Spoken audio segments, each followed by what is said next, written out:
Marie-Madeleine Belletti was born in the mid-18th century into a family closely tied to the Parisian theater.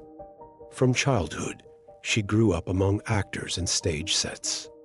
Her mother was a celebrated actress, and her father directed productions and managed a troupe. Marie-Madeleine became known for her letters and participation in the intellectual circles of the Enlightenment.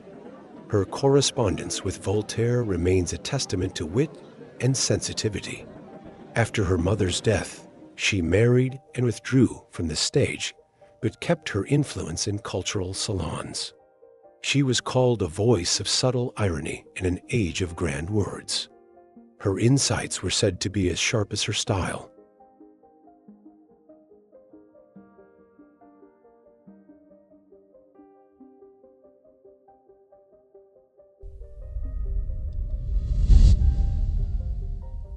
Camillus de Lellis was born in Buccianico in the Kingdom of Naples in the mid-16th century to a poor officer.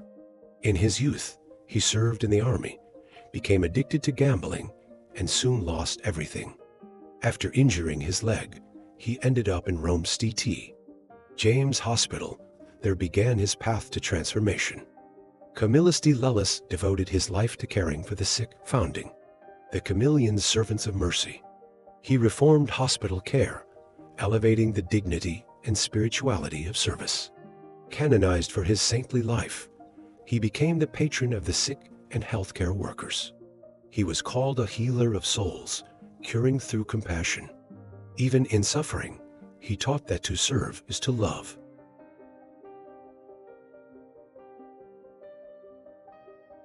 George Digby was born into English nobility as the son of the first Earl of Bristol. Gifted with charm and intelligence, he studied at Oxford and traveled across Europe. Early on, he supported Parliament, but later became a staunch royalist. During the Civil War, George Digby distinguished himself as a brilliant speaker, but an inconsistent strategist. His shifting loyalties bred mistrust even among his allies. After the monarchy was restored, he regained influence at court, yet remained a controversial figure. His wit and ambition led some to call him a man whose heart beats faster than his reason can keep up.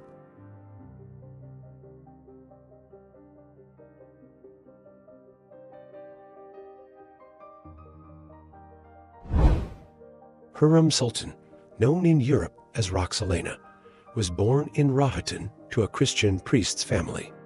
As a young girl, she was captured by Crimean Tatars and sold into Sultan Suleiman's harem.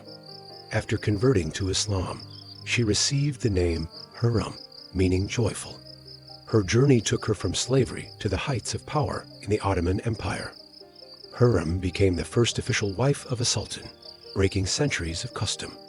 Her intelligence and charisma made her a powerful presence at court. She influenced politics, conducted diplomatic correspondence, and supported charitable works.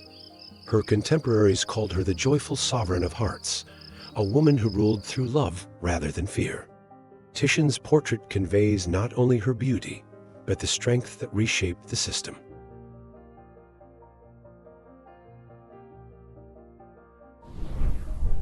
Bernardo Clavarezza was born in Genoa to a noble but modest family. From an early age, he was drawn to a spiritual path and joined the Camillian order. His religious calling was shaped by serving the poor and the sick. As Doge of Genoa, Clavarezza sought to strengthen peace and stability. He maintained balance among noble clans, curbed corruption, and promoted religious values. His rule was remembered as a time of prudence and calm. He was called the Doge of Benefactors, raising prayer above the sword.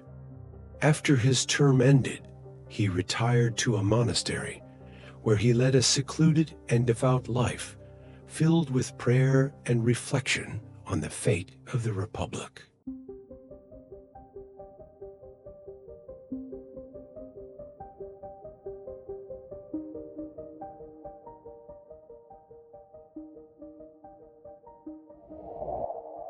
Elizabeth Báthory was born in Transylvania into one of the most powerful aristocratic families of Hungary.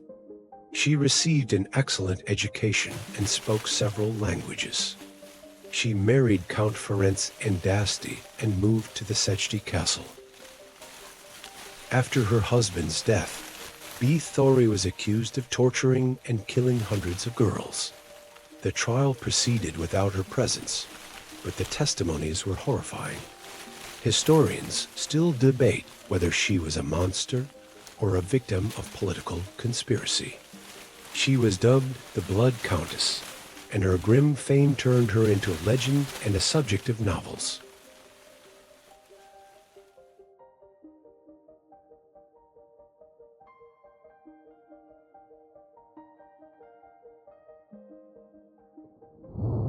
John Napier was born at Merchiston Castle near Edinburgh into a Scottish noble family. He studied at universities across Europe and was interested in theology, astronomy, and mathematics. From an early age, he showed a passion for inquiry and original thinking.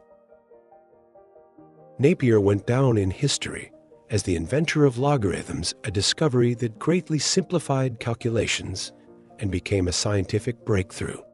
He also proposed the device known as Napier's bones and was among the first to use the decimal point. His work influenced the development of navigation, engineering, and astronomy. Let others discover truths. I seek ways to make them useful.